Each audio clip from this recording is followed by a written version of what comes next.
নমস্কার বন্ধুরা, সুব্রত মুখার্জি ইউটিউব চ্যানেলে আপনাদের স্বাগত। আমি ইউটিউব চ্যানেলে সম্পূর্ণভাবে নতুন।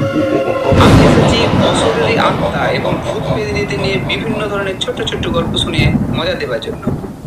আমার গল্প শোনার পর যদি আপনাদের ভালো লাগে, পাশের বেল আইকনটি প্রেস করুন এবং সাবস্ক্রাইব করুন এবং ছোট্ট একটি লাইক দিন, আমাকে উৎসাহিত করুন। আজ আমি আপনাদের একটি ছোট্ট গল্প শোনাবো। গল্পের প্রথম পর্ব আপনারা শুনবেন। প্রথম অংশটি পড়ছি। শিরিষতলা বলে ছোট্ট একটি গ্রাম। গ্রামটি খুবই ছোট, লোক সংখ্যাও খুব কম। গ্রামে ডাক্তারও নেই। মানুষজন অসুস্থ হলে পাশের গ্রামে যেতে হয়। সেই গ্রামটি হলো বকুলতলা গ্রাম। ওই গ্রামটিতে একটি কোয়াক ডাক্তার আছে বটে, কিন্তু রোগীর অবস্থা খারাপ দেখলে তিনিও রোগীকে শহরে পাঠিয়ে দেন ভালো চিকিৎসার জন্য। গ্রামে ছোট একটি প্রাথমিক বিদ্যালয় আছে, কিন্তু খুব একটা পড়াশোনা হয়নি। গ্রামে বেশিরভাগই কৃষক। সেই গ্রামে এক গরিব কৃষক বাস করেন। কৃষকের নাম বিমল।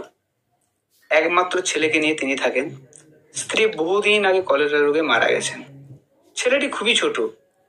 ছেলেটির আবদার মেটাতে গিয়ে বাবাকে হিমশিম খেতে হয়। পাশের বকুলতলা গ্রামে শিবরাত্রির মেলা বসেছে। প্রায় 1 সপ্তাহ ধরে চলে ওই মেলা। ছেলে বায়না ধরেছে ওই মেলা দেখতে সে যাবে। বাবা অনেক করে ছেলেকে বোঝালেন, কিন্তু ছেলের আবদার মেলা দেখতে সে যাবেই। বাবার কোনো উপায় নেই, যেতেই হবে। কিন্তু সমস্যা হলো মেলা বসে রাত্রিতে, অনেক রাত্রি পর্যন্ত ওই মেলা চলে। শিরিষতলা গ্রাম ছাড়িয়ে একটি বড় মহা শ্মশান পড়বে। ওই মহা শ্মশান পেরিয়ে একটি বড় মাঠ। মাঠটির নাম ভূষণ্ডির মাঠ। ওই বড় মাঠটি পেরিয়ে গেলে তবে বকুলতলা গ্রাম। বাবা ছেলেকে বললেন, বাবা আজ আমার মাঠে একটু কাজ আছে, কাজটি শেষ করে আসি, কালকে আমরা যাব মেলা দেখতে। ছেলের খুব আনন্দ, কালকে সে বাবার সাথে মেলা দেখতে যাবে।